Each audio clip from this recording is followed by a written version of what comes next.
Welcome to Live to Inspire. Today, our special guest is Rani St. She has been an amazing helper to the world. She has a story from Southeast Asia to United States of America, and she built a brand that didn't exist before, and she went through her fair share of struggles to be where she is today. She's also a national best-selling author of 3 books. They're on Amazon. We will share those links for you. But let's welcome Rani. Thank you for inviting me to this. I'm so happy to be here. Welcome, welcome. I know this is what's going on right now with the COVID, and I know you have a life-changing experience there. Can you share what happened? Well, actually, I was perfectly fine. I flew back from Thailand. I was there to visit my family, and I believe I may have caught this virus on the flight in. Because the flight was so full, it was right the day before all borders closed. So I think everybody was scrambling to just get home. Yeah. And 5 days later, after arriving in LA, I came down with chills, like my whole body was burning, My God. It's scary, right? Like just not having a vaccine and going through that. I agree. I think everybody's just trying to get back home and be safe and whatnot. What were you thinking when you're going through this? Like you had to go and do these tests? Well, I mean, the first thought was, do I need to go to the hospital, And then I thought, well, no, I can just quarantine by myself here and I can get through this because I've gone through so many scary episodes. And I thought, well, this is just another one of them, except it wasn't. It was really scary. I feel like, those 10 days were really intense. It wasn't just the flu-like symptoms. I had never felt my body like crawling, It was a weird, weird sensation. I know that in those 10 days, so many things went on in my mind, Krishna. It was like, I didn't know that I would survive it. Honestly, I thought that this was it. I'm so glad like you're still here to share what you experienced and still making a difference in the world. So I'm happy. So let's talk about like your journey, right? Like you're that girl, now you're a woman, like from Thailand, moved to USA. How did that happen? Well, it really started with a desire for freedom. It was 1985 when I actually came to the United States. I had been married. I was in a very abusive marriage and I had children and I really wanted them out of there because I was married into a cult. I didn't want my children growing into a cult. My husband was a religious fanatic. I am the kind of person that really wants to live her passion. I have dreams. Mm-hmm. I knew that I had a lot of responsibility and that I was the breadwinner, sole breadwinner. And I thought I really needed out of here so that I could go create something. My dream was actually to move to Dallas. I used to watch the TV series Dallas. J.R. Ewing. As a woman doing business, that was the age where women really were not that respected, especially in the culture. I'm Indian, but born in Thailand. People didn't think that you were worth very much, and so I used to watch Dallas and I used to look at all the glamour and I thought one day I'm going to live in Dallas. The law of attraction as we know it today, I knew it even then, in 1985. And I had this client of mine, I had a tailoring shop in Bangkok, and she would come and visit me and have me design ready to wear, collections for her personally. And then she invited me to do a charity event in San Antonio. Yeah. And when she asked me to help her with the charity event, I immediately said yes. I didn't know how I was going to swing it, because it was a lot of money to put together a collection and all. But I did it. And so the finale of that show was a wedding dress that I had. There was 50 pieces of ready to wear and then one wedding dress. Growing up in Thailand and raised in Thailand, when weddings are in color. So that wedding dress that I created was actually in blush color. In that audience was a leasing agent. She came up to me and said, will you bring your bridal collection to Dallas? Didn't even think twice, but it did occur to me, what wedding collection? I don't know how to design wedding dresses. But I immediately say yes. And I brought my collection 4 months later, 16 pieces. And the day of the show, all the showrooms had only white dresses. I had all colored dresses. All 16 of pieces were in color. And I thought, okay, I really blew it because I spent every penny that I had. Yeah. And I took a gamble on this. But what happened was 2 days into the show, the press gave me the front cover of the Dallas Apparel News and called me a pioneer for bringing wedding color to the wedding bridal scene in the United States. So, and the rest of that is history. That's amazing because watching a TV show, Dallas, and then all of a sudden that's just manifesting. Saying yes is most important thing, and then not worrying about too much about the how, right? That will take care of itself. Exactly. And all of a sudden you ended up at this expo with all these bridal dresses. They're all white, and then you're the only store that has like 16 different colors. And then that's like, that's news, right? Like, and then you probably never had to look back after that, because I do see you traveling to different places and then getting the bridal wear. Did the business change anyway, like due to COVID? Due to COVID, well, I took a sabbatical from designing. I've been in this business. We are celebrating our 35th year this year, 35 years. I took a sabbatical 5 years ago, to actually, I moved all my dresses online, all my collections, and I shut down my showroom here in Los Angeles, and my warehouse and my manufacturing facility and my showroom in Dallas. I mean, it was a huge business, but I consolidated it all to follow my passion. Yeah. My passion of writing. I felt that I had worked with more than 20,000 women by now, and I had a story. I knew that I could make a bigger difference by actually writing and going out and speaking. And so, that has been my journey. It's quite emotional and very personal, like, wedding for many people, and what to wear and how people pursue me. And that's kind of like one in a lifetime, right? It just stays there. I know you work with some celebrities. But you hope it's once in a lifetime. You hope it's once in a lifetime, right? Yeah. Yeah, I don't want to forget that. Like, you have a book on soulful relationships, right? Yeah, the soulmate checklist. Yeah. So I did check it out because, how do you find a partner? Like, how do you know it's right for you and whatnot? There is a checklist. And you had other book that came out, right? The Japanese kintsugi, The Golden Cracks. Yes. Right? That's based on the art of kintsugi. Yes. Yeah. It's a beautiful cover, beautiful expression of what life is about. We're not perfect. There's balance. And then when you have these cracks, those wounds, that's what makes us really humans. Yeah. And being grateful with that, right? From the bridal showroom to, like, you want to share your stories that you heard or that you experienced through books. And that inspired you to start writing. And how did you get into book publishing and whatnot? It's been a learning process. I've had many mentors.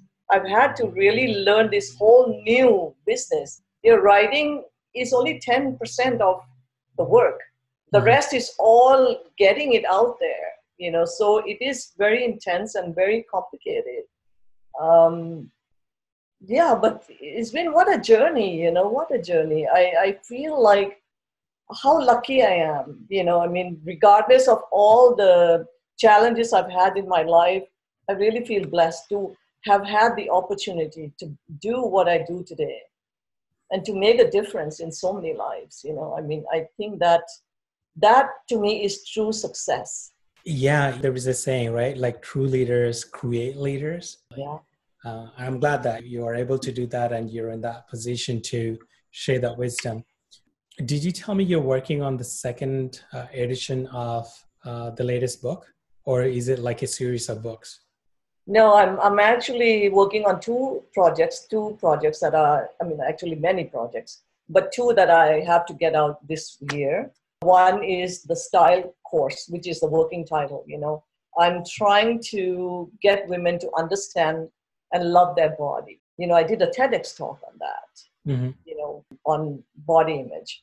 And so I believe that the first step to loving yourself is actually falling in love with your body and learning how to style your body, especially for women. It's a very emotional thing, you know, because we lose our confidence. We are constantly looking at other people for validation. We are constantly thinking, oh, you know, if I dress this way, what is so and so going to say about me? Yeah, those are the four saddest words, Krishna. What will people say? We live with that. Tell you, I still do it, and I have to catch myself. It's scary, and I think when people own themselves and be happy with it, the freedom that comes from it is totally at a different level. You don't have to care about what other people say anymore. You live by your own way.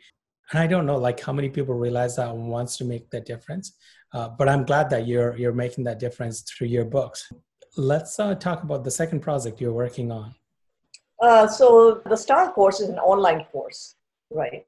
The book that I have actually was the first book I ever wrote, was my memoir. You know, it's called Unveiled. And I had to put it aside. It was the first book that I wrote when I stepped aside and took a sabbatical. It was a very emotional journey. And I had to make sense of it before I could move forward into this new phase of my life. I'm planning on releasing it by the end of this year. It's amazing. It's amazing. And it's all about the stories. And I think when you're connecting to the points in life where you are experiencing pain, how did you put that into book form? Some of those instances, not many people wants to confront themselves.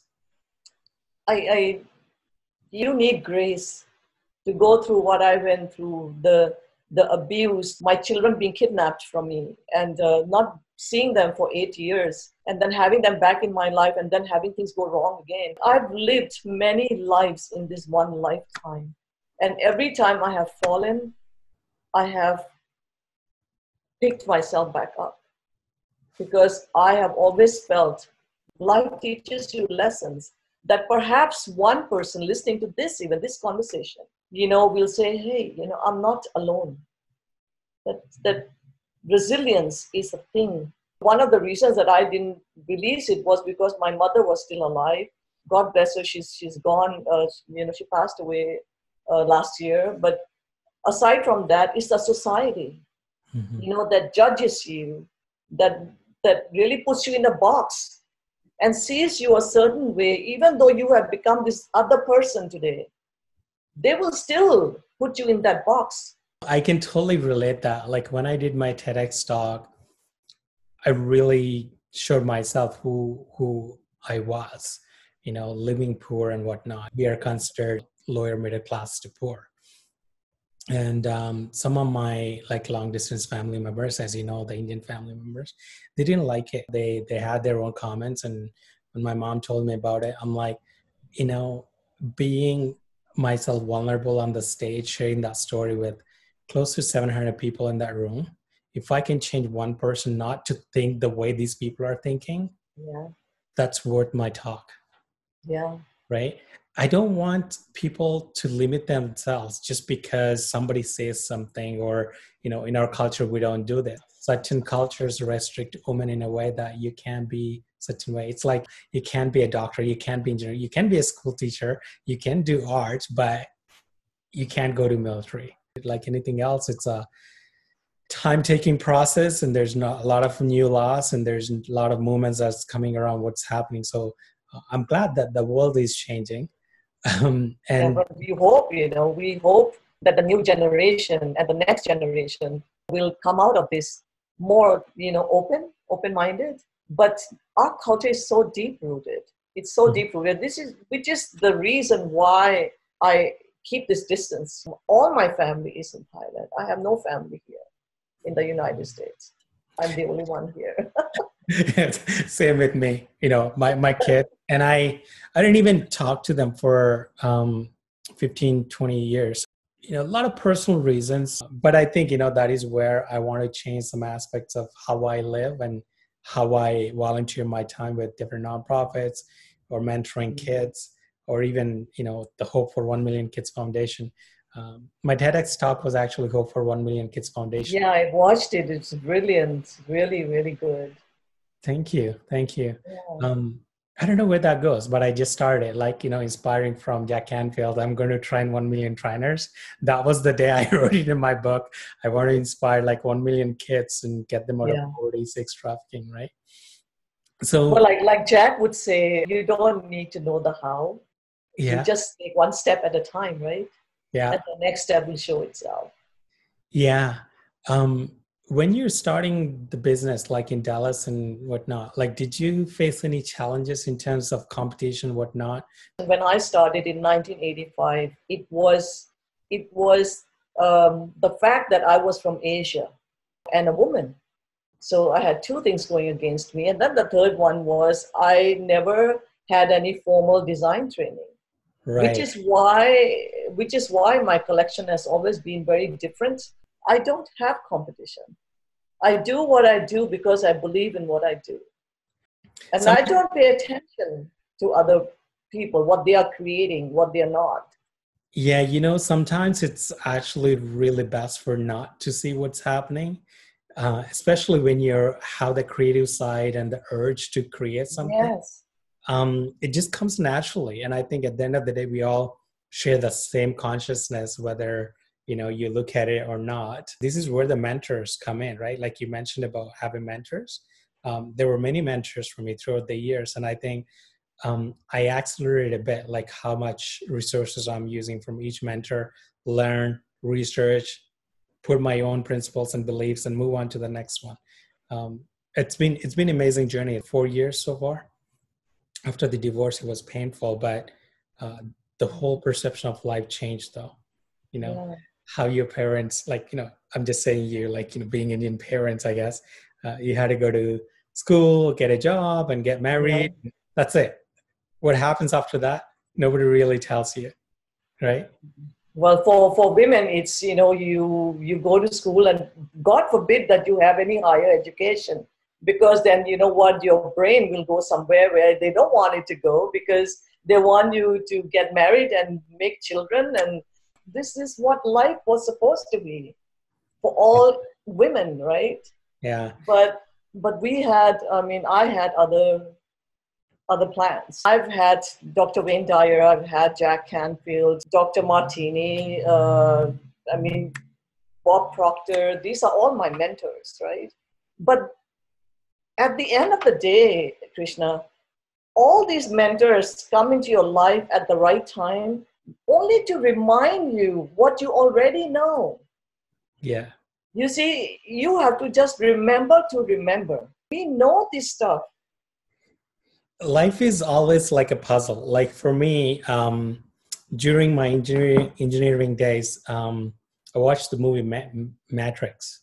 Keanu Reeves. Yeah. Okay. Yeah, that kind of opened up. Is it real, right? I was really curious. Is, going abroad is like going to Matrix, like that movie. I was being a 17-year-old, I was like, wow, this is amazing, right?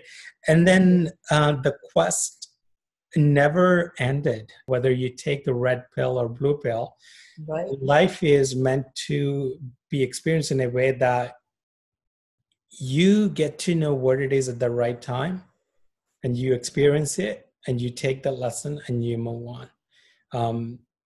And there were situations where I challenged myself, just deviating from the path, and all of a sudden you hit another hurdle or life-changing experience happens, and then you go back to where you were meant to be originally. Yeah. Right. And I'm glad that you had these mentors along the way. Did you have any business mentors?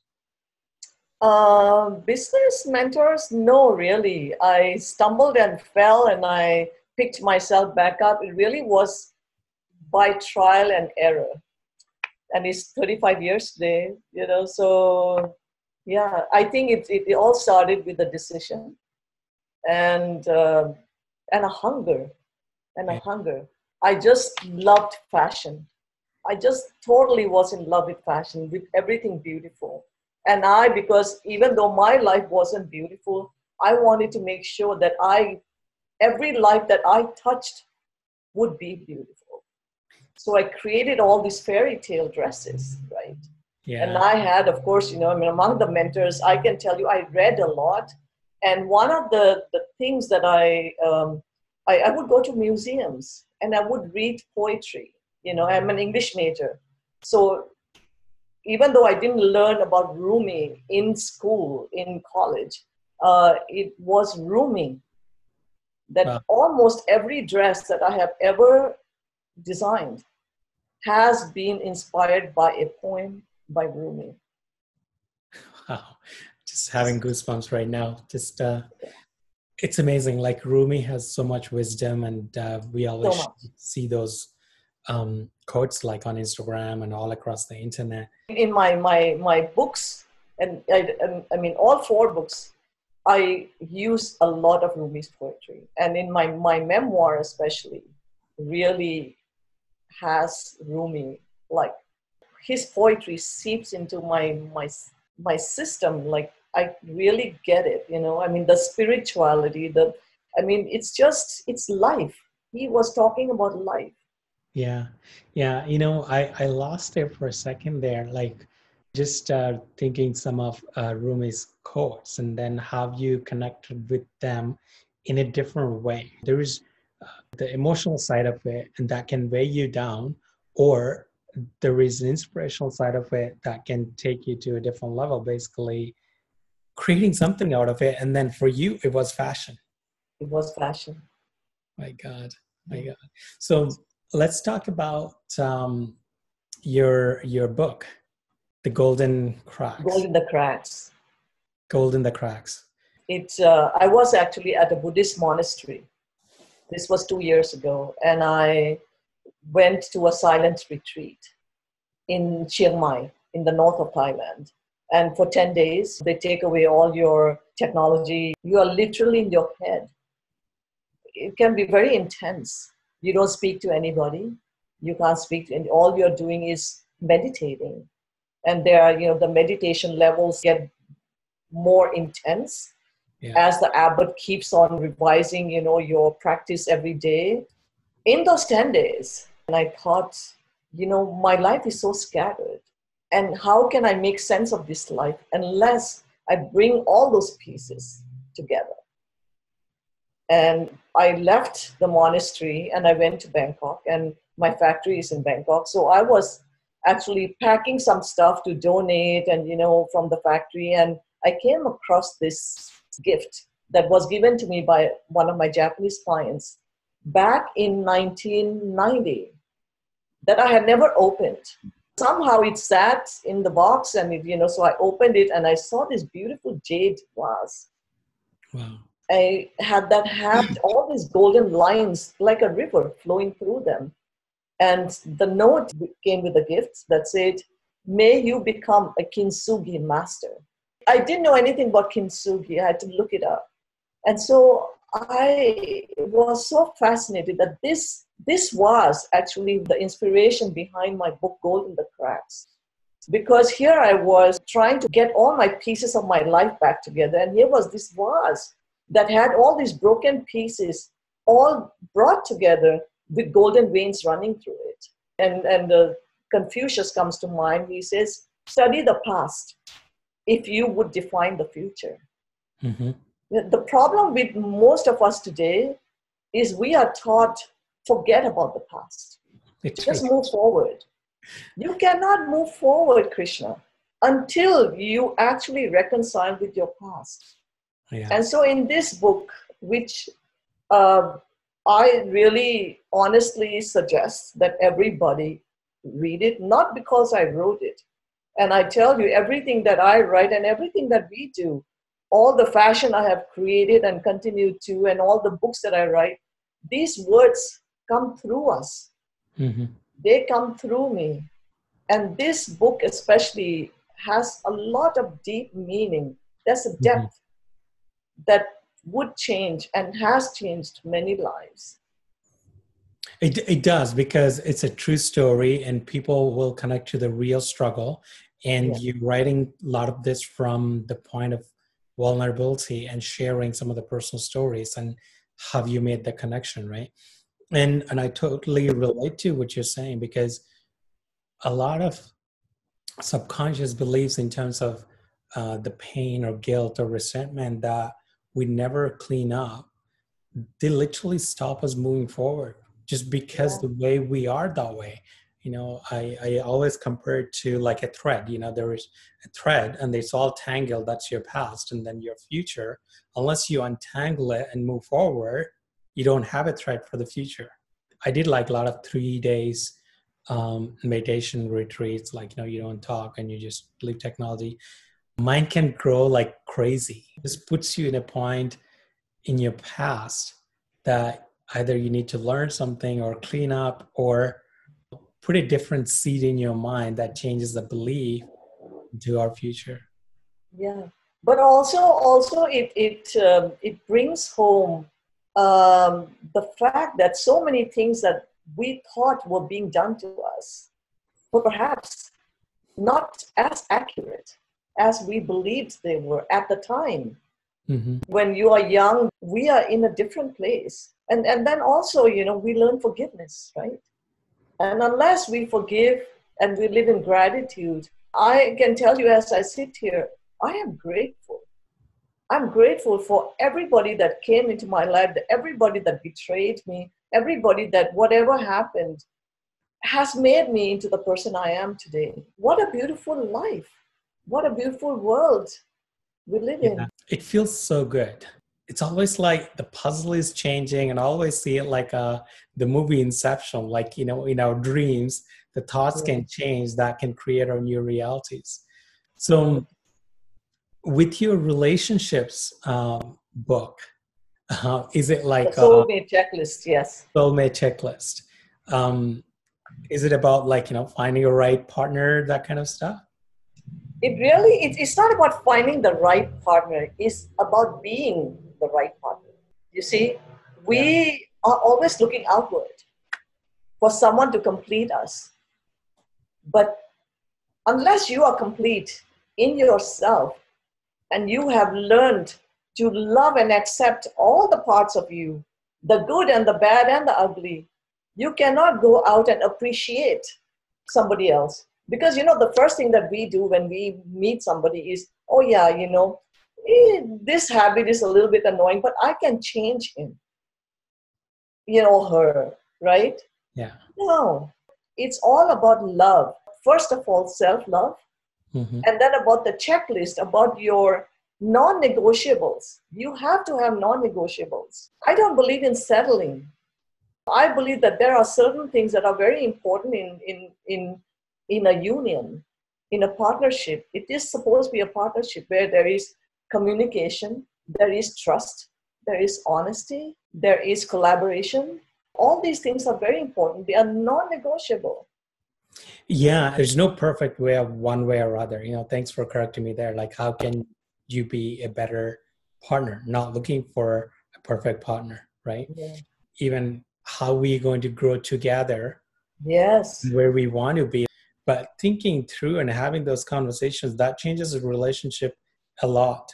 I was talking to a friend of mine. They've been married for 35 years. And during the quarantine time, they're living in the same house and whatnot, and they both Mhm. semi-retired. Yeah. Now they're, have a checklist. Let's like twice a week, let's sit together and just go through these questions. And even though she said, the communications was better and everything was normal, but I don't want to lose what I already have. So I just put some additional measures and just having these honest conversations, Yeah. actually making our life even better, like in terms of their relationship. I'm like, that's a great point. How many couples really sit down and do that work? Yeah, I mean, yeah, how many, I mean, we are constantly growing, and unless you give room to each other to grow, Yeah. you're going to lose each other, right? The acceptance is very important, and the support. As one person is growing and the other person, is also supporting. So it's a dance, right? And every relationship is work. Yeah. Anybody that says a marriage is not work is lying. It is work. It is, because when you look at it, there is somebody really struggling in a relationship. Okay, the other partner picks up, or vice versa. Most often, I think couples don't have regular conversations unless things are falling apart, and then try to fix it, like a bandage solution, rather than like, what is that they can improve. Yeah. Yeah. But we become a society that we don't tolerate anything anymore, And that's why there are so many divorces. We don't want to work at anything, right? And that's why I think this virus that has forced people and a lot of couples to actually be in close quarters together is quite a wake-up call. Finally, you get to know each other. Mm-hmm. I have seen friends that are perfectly happy and having a great life, but also I have seen the other side of like what they're working through to create that perfect harmony. There's a lot of sacrifice you had to do, but at the end of the day, having clarity in terms of what is that's not really working out or where you want to go, but understanding it like in a way that being grateful for what it is and accepting it, and then in a loving and compassionate way, understanding the partner's needs and forgiving. I don't want to cause trouble because somebody is not in my life anymore, right? It gets ugly. And, a lot of that comes down to self-care and self-love in a way. If you're not happy with yourself, you look for the happiness in other people. And if that happened for a long time, there is no self-esteem, no self-confidence. And if that person is going away in your life, all of a sudden that's a big void, and it's scary, and the fear kicks in, and then there is anger. And this is where most of the marriages that I have seen falling apart, just because it went too far in many ways. Yeah. Right. And sometimes I do believe that I talk about soulmates, and not every soulmate relationship is going to last forever. And sometimes, even though you've tried very hard and you can honestly say, that I have really given it my all, you have to let go. Yeah, I saw like an Instagram post about 3 different type of relationship: the sexual, soulful, or the need-based. So the way it says is like, a lot of us are in a karmic relationship, which is a need-based, and I'm getting experience and you're getting an experience, and basically they're cleansing in a way. And I think where the sexual law-based relationship, they're on the story. And then when it comes to the soulful relationships, I haven't seen they exist a lot. And it's very rare when you see them. You see the couple in real life, like they're not super rich or they're not super successful, they're not celebrities, but they're happy. And most important thing that always stands out is being grateful for one another and being there when times of need. Yeah. That's the biggest test of a relationship. In times of need, is the other partner going to be there for you, with you? Give you a shoulder to cry on. That's very important. Yeah, totally.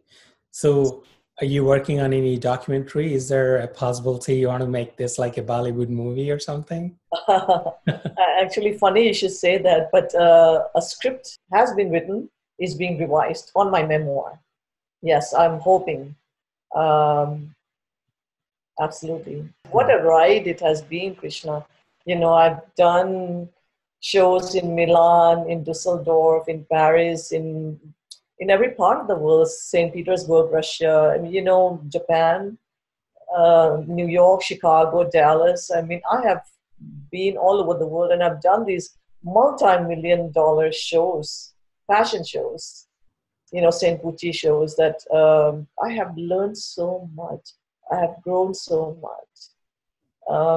And I won't change my life for anything. Yeah, that's important, knowing that, like, even though some of these experiences are painful, the lessons are grateful. Yeah. I can't wait to see where life is going to lead you. And I can't wait to see the documentary or movie, whatever you're creating out of your memoir. Did I say it right? Memoir, yes.